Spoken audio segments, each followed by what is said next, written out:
Tonight, petrol price pain. The fuel excise relief is officially over. So how did Sydney cope with the costly new reality? Our 10 News First exclusive, our cameras are there as a notorious cult leader is rearrested. The new charges he's facing will shock you. Cities underwater, homes obliterated and millions without power. Florida reels from one of its strongest storms on record, and Hurricane Ian is only just getting started. Undoing the damage, victims of the Optus hack queue for a new licence as the government warns scammers are already at work. Build it and they will come. Work begins on a field of dreams that will become Sydney's third city. At peace in a gangster's paradise, worldwide shock at the sudden death of rapper Coolio. And a final face-off between the Eels and Panthers before Sunday's grand final blockbuster.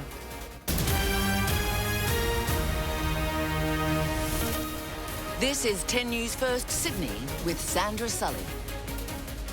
Good evening. It's day one of our new reality at the petrol pump. The federal government's fuel excise has come to an end, and that means prices will jump in the coming days.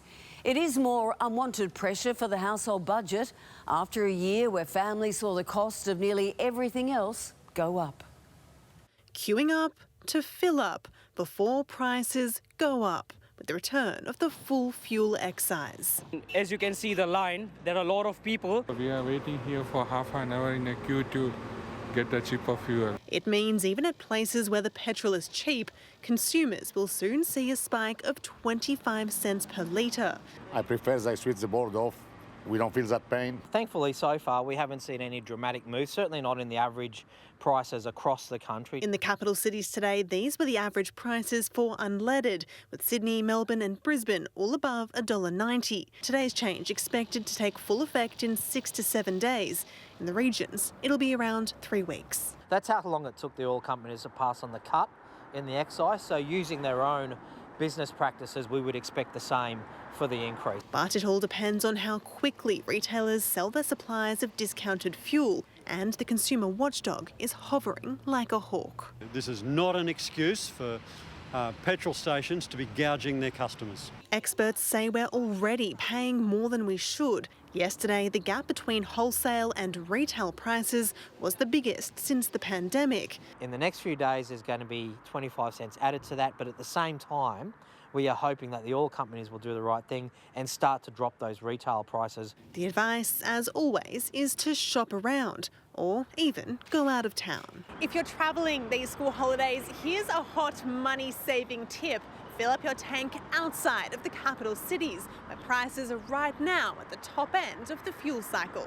On the Gold Coast, petrol was going for just $1.46 if you were willing to wait. Tallulah Thompson for 10 News First. Well, let's go live now to Tallulah Thompson. And Tallulah, yesterday it was Granville, but where is Sydney's cheapest petrol today? Sandra, it's no Gold Coast, but here in Sydney, the cheapest we could find tonight is here at BP in Enfield, and we can show you the price for unleaded E10 is $1.59.90. The unleaded price, however, is sitting closer to that city average, just above actually the city average, which is $1.90. It's not the only place you can get a good deal tonight, though. Around the corner at Budget Strathfield, the price per litre is around $1.69. And last night, where we were at Granville at Power Fuel, that is sitting at just under $1.70. But the key message tonight, Sandra, really is don't rush out. Don't rush out to get in those long queues to get cheap petrol. The excise will take a few days to take full effect, so you have that time to do some research to find the best deal. Sandra? Indeed. Buy yourself some time to shop around. Thanks, Tallulah. A cult leader who ran a religious sect near Oberon has been arrested for a second time and accused of raping at least 4 of his own followers. Alexander Wylon is already charged with covering up the murder of a toddler on his property. Today, our cameras were there as he was taken into custody yet again. This ageing cult leader may have offered some care to our cameraman today. Watch out, he was on pole. But the way police allege 71-year-old Alexander Weiland treated his followers at this remote farmhouse near Oberon is sickening. Mr. Weiland, are you a rapist? Today, after meeting detectives at Bathurst Police Station, he was charged with the sexual abuse of 2 adult women and 2 children, a boy and a girl, all members of his religious sect. Sir, will you be fighting these charges? This is Weiland in 1988 in a story on the ABC. Back then, he went by the name Alfio Nicolosi. His cult was called the Ministry of God. Give thanks to the Lord. Call on his name. The charges span from 1987 to 2000, but his arrest today was not his first. Oh, please go away. Last year, police raided the farmhouse and charged Weiland with covering up the murder of toddler Tilly Craig back in 1987. Her mother, Ellen Craig, a cult member, is accused of beating Tilly to death as part of the cult's strict disciplinary regime. Weiland, it's alleged, burnt and disposed of the body. Mr. Weiland, what happened to Tilly? The 11 new charges laid here in Bathurst today all stem from the same investigation that began 3 years ago when a former cult member contacted police to blow the whistle. Weiland, who's battling a lung condition, hasn't been found guilty of anything, but tonight he's not only accused of covering up a little girl's murder, he's also alleged to be a serial rapist, with the women and children who followed his teachings listed as victims. He's been bailed to face court next month. Daniel Sutton for 10 News First. As we go to air tonight, one of the largest recorded storms to ever strike the United States is roaring through Florida, causing untold levels of destruction. Hurricane Ian made landfall early this morning as a Category 4 system, bringing severe flooding and leaving millions in the dark. As US correspondent Catherine Firkin reports, authorities are warning that the next 24 hours will be the most dangerous. This was the storm that Florida had feared. Hurricane Ian slamming into America's Sunshine State as a Category 4 storm, packing winds of 240 kilometres an hour and pushing a devastating storm surge ahead of it. Streets have been turned into turbulent rivers, drowning cars, businesses and homes. In South Florida, the only mode of transport any use, boats. 4 of them. Holy crap. These 4 breaking free from a nearby marina. Look at Michael saving the kitty. In Fort Myers, 9 lives was just enough as beachfront properties were quickly engulfed by a storm surge estimated at over 3.5 metres. Are you guys okay? From the air, Ian's wrath was both beautiful and obvious. Storm chasers shaken in their seats by the severe turbulence around the edge of Ian's eye. From space, it was a smoother ride, but no less stunning. Wind gusts have been clocked at well over 270 kilometres an hour, making it one of the most severe storms recorded anywhere in America. All right, you know what? I think I'm just going to come in here for a second. Tampa Bay was initially expected to receive a direct hit. It didn't, but something else happened entirely.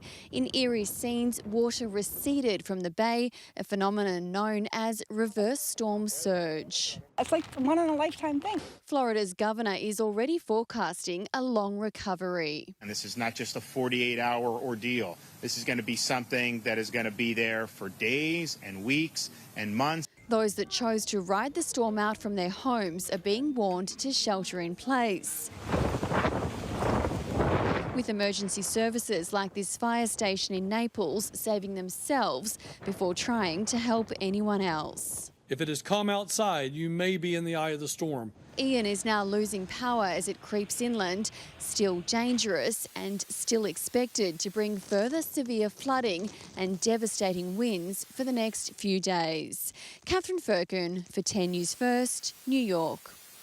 Back home, and while the times of endless sunny days in Sydney might seem to be just a distant memory, we can tell you that from tonight, storm season has officially just begun. And coinciding with the change in the weather, our emergency authorities have simplified the system of flood warnings to try and help save lives. This was last night's curtain raiser as Nature's Orchestra played in the official launch of storm season. The state is already in severe flooding across wide catchment areas within New South Wales. Which makes today's other launch vital. We now have a new simplified Australian warning system: advice, watch and act, and emergency, streamlining the existing 7 warnings to just 3. It is definitely hoped that it will save lives. Helping all of us avoid situations such as this. That might be the driver. It could not be well a wife and kiddies inside the car. While the SES came to this mock rescue, they want to avoid the real thing as much as possible. It's important that you understand what each of those levels mean and ensure that you and your family are prepared, and ultimately that you listen to the advice of the SES. There's also the new SES Hazard Watch website. No 2 floods are the same, so it's really important that if we are asking you to be ready with an evacuation warning, get ready. We're in for a wetter than average summer, heightening the risk of floods. Flash flooding is very, very dangerous. It can happen in a matter of minutes that you'll see that water come up. The issue this storm season is these waterways have barely recovered. They're already at capacity, and there's more rain on the way. Another big downfall is forecast to hit next week. How's the fishing been? Not too good. There's even too much water for the fish. It's a bit murky and there's just too much water. It's too full. Ali Donaldson for 10 News First. For the first time since the pandemic, the police force has gathered to pay their respects to fallen comrades. Today is National Police Remembrance Day, which of course commemorates officers who have given the ultimate sacrifice in the line of duty. Today's remembrance ceremony provides us with the opportunity as a community and indeed as a family to give thanks to each of the police officers whose names are proudly inscribed on the Wall of Remembrance. In New South Wales, 275 officers have died in action, the last one in 2021.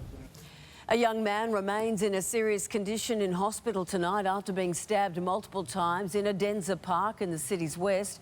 Emergency services rushed to the scene last night after the 21-year-old was found collapsed on the footpath with wounds to both his arm and leg. He was then taken to Liverpool Hospital, where he has undergone surgery. Police say officers were told 2 men were seen leaving in a Toyota Camry after the attack. And still in Sydney's west, and police are hunting 2 men over the hold-up of a service station in Guildford. The pair, armed with knives, entered and threatened a 21-year-old attendant, as well as customers inside, demanding cash and cigarettes. One of the men hit the employee over the head before they both fled on foot. The federal government says scammers are already at work after the Optus cyber hack, with a massive increase in alerts to the National Identity Agency. Now, new laws are being rushed in, promising big new fines for corporations that can't protect their customers' data. They're also facing powerful pressure to delete personal data and information they simply don't need. Here's our National Affairs editor, Hugh Remington. And so it begins, the miserable queuing for replacement driver's licences, the hair-pulling frustration for Optus customers. I've just told him I wanted to cancel the account and he advised me to Google it. That was his advice. 40% of the adult population is potentially exposed. We can't overestimate the impact of this breach. The government says scammers are already at work. A normal month's worth of complaints to the national agency have come in just the last 3 days. People are concerned and they're right to be concerned. It's not just a question of deleting suspicious text messages. The biggest scams are identity fraud. If the hacker has your driver's license details, your passport, your date of birth, he can create a virtual other you and use that fake persona to take out loans in your name without your knowledge. 6 months later, the debt collectors will be calling you asking why you haven't paid back that loan, and your credit file is now damaged, and you have to prove that it wasn't you who applied for the loan, and that can take weeks, months, some people it takes years to clear their credit file. We're going to have a discussion with the banks and the regulators about what can be done to minimise the risk of that, but we understand that it is a risk. The Federal Attorney-General wants changes to the Privacy Act in Parliament this year to stop corporations using your data for their own separate commercial ends. Australians' personal information belongs to Australians. It's not to be misused. It absolutely has to be protected. Companies can also expect to face huge new fines. Enough to be a deterrent. So much anger directed at Optus prompts a question. What if the brand doesn't survive? Today, a subtle shift in the government's language to take at least a little bit of the pressure off. This is certainly not about ganging up on Optus. They've got a job of work to do to repair the damage they've done to their customers, but we want, at the end of the day, there to be competition in the telecommunications market. That's absolutely critical. But among the many long queues today were those outside Telstra showrooms. Hugh Riminton for 10 News First. A driver has flipped his vehicle onto its roof in Sydney's inner west. It happened in a car park on Bayswater Street in Drummoyne at around 11 last night. The car's roof, windscreen and wheels were all damaged. The driver and his passengers got out uninjured. No other vehicles were involved. After years of promises and planning, work has finally begun on what will become Sydney's third city.